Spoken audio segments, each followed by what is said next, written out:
Sebelum saya membaca laporan, saya perlu menyampaikan sedikit klarifikasi Bapak dan Ibu terkait adanya hoax atau berita bohong yang beredar sangat masif ini ya di media di sosial media yang intinya menyebutkan 4 hal ya.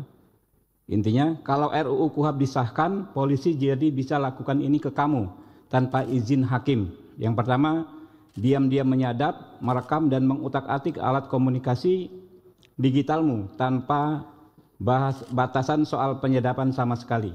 Kami perlu klarifikasi ya bahwa menurut pasal 135 ayat 2 Kuhap yang baru, hal ihwal penyadapan itu tidak diatur sama sekali dalam Kuhap, tapi akan kita atur di undang-undang tersendiri yang membahas soal penyadapan. Sejauh ini kalau dari pembicaraan lintas fraksi di Komisi 3, hampir semua fraksi, bahkan semua fraksi menginginkan penyadapan itu nanti diatur secara sangat hati-hati dan harus dengan izin ketua pengadilan. Yang kedua, hoax yang kedua disebut polisi bisa membekukan sepihak tabungan dan semua rekening online-mu. Kami perlu sampaikan bahwa menurut pasal 139 ayat 2 Kuhap baru yang insya Allah ini akan kita sahkan, semua bentuk pemblokiran tabungan, kemudian data di drive dan lain sebagainya harus dilakukan dengan izin hakim, ketua pengadilan. Yang ketiga, hoaxnya disebutkan polisi bisa mengambil HP, laptop dan data elektronikmu. Menurut pasal 44 Kuhap baru yang akan kita sahkan ya, bahwa semua bentuk penyitaan itu harus dengan izin ketua pengadilan negeri. Jadi tidak benar. Lalu hoax yang keempat adalah polisi bisa menangkap, melarang, meninggalkan tempat, menggeledah, bahkan melakukan penahanan tanpa konfirmasi tindak pidana. Hal ini juga tidak benar ya, bahwa menurut pasal 93 dan pasal 99 Kuhap baru, penangkapan, penahanan, penggeledahan harus dilakukan dengan sangat hati-hati dan berdasarkan minimal 2 alat bukti ya. Sementara penahanan nanti kita jelaskan diatur lebih rinci. Oke.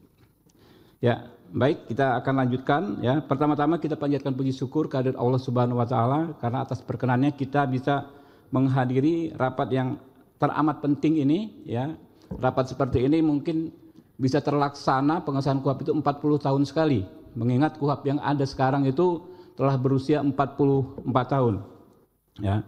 Kuhap baru menuju keadilan yang hakiki. Komisi 3 ya bersama rekan-rekan pemerintah mengucapkan syukur alhamdulillah atas telah selesainya pembahasan RUU tentang Kuhap yang sangat dibutuhkan oleh seluruh penegak hukum di negeri ini yang akan ya mendampingi penggunaan KUHP ya. KUHP itu sebagai hukum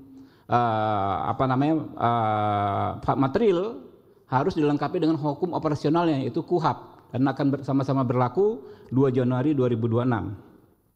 Bapak-bapak, ibu-ibu, ya, kami perlu sampaikan bahwa pembentukan RUU Kuhap ini tidaklah terburu-buru sama sekali. Bahkan kalau hitungannya ya, saya hitung waktu kita membentuk Kuhap ini lebih dari 1 tahun. Lebih dari 1 tahun. Dimulai dengan 6 November 2024, saat itu kita menugaskan kepada Badan Keahlian Dewan untuk menyusun naskah akademik dan RUU. Baru 18 Februari 2025 RUU Kuhap disahkan menjadi RUU usul dari DPR RI.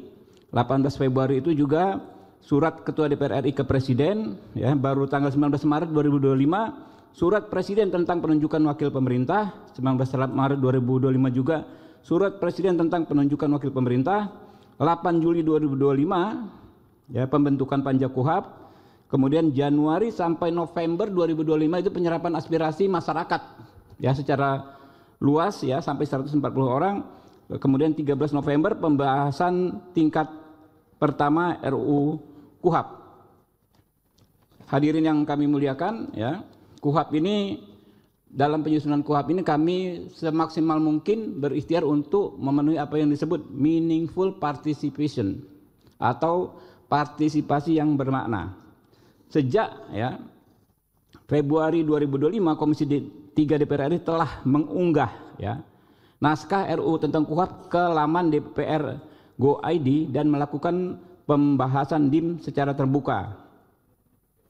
Kemudian telah dilakukan RDBU dengan setidaknya 130 pihak dari berbagai elemen masyarakat, akademisi, advokat, serta elemen penegak hukum.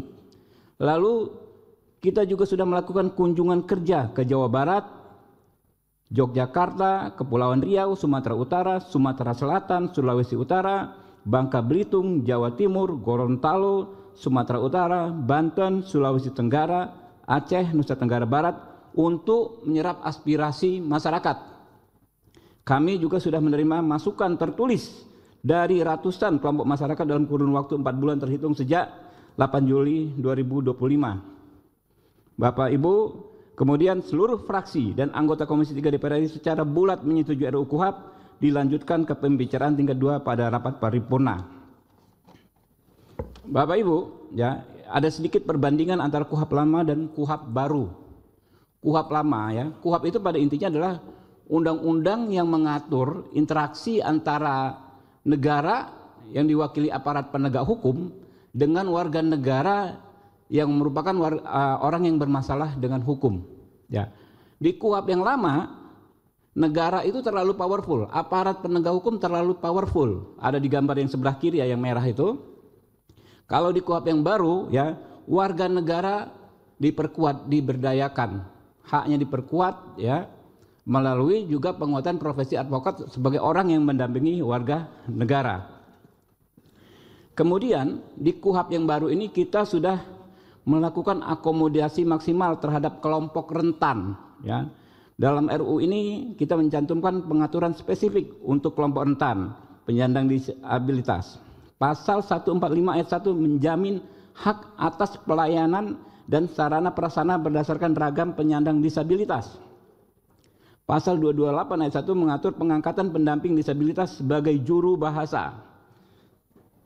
Selain itu, penjelasan pasal 236 pasal terkait alat bukti saksi mengenai hak penyandang disabilitas untuk dapat menjadi saksi walaupun tidak ia lihat sendiri, tidak ia dengar sendiri, ya, secara langsung, ya, penyandang disabilitas harus dapat secara bebas dan tanpa tekanan menyampaikan kesaksiannya untuk kekuatan hukum yang sama. Jadi gini, ada kekhususan untuk penyandang disabilitas dalam bersaksi.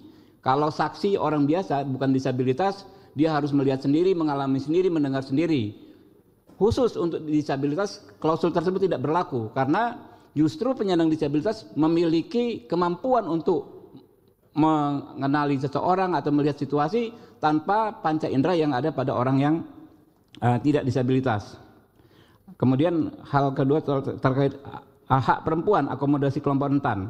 Hak perempuan diatur di pasal 147 ayat 2 yang menjamin hak untuk mendapatkan perlakuan yang bebas dari sikap merendahkan, menyalahkan dan mengintimidasi, serta hak untuk mendapatkan pendampingan dan pertimbangan spesifik berbasis kerentanan dan kebutuhan gender.